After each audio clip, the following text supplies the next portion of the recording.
In this video, I will show you how to write fourth root in Excel.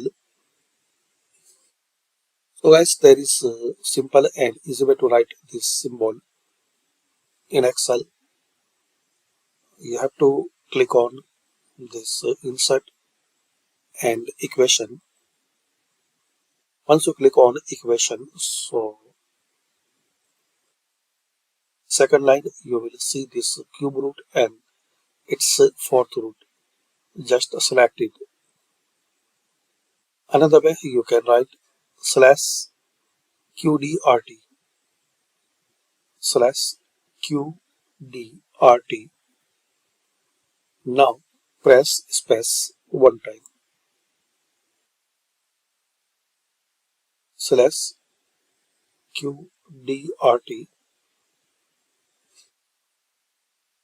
and press one time space bar.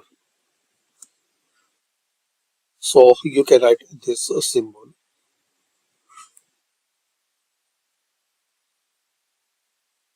So thanks for watching.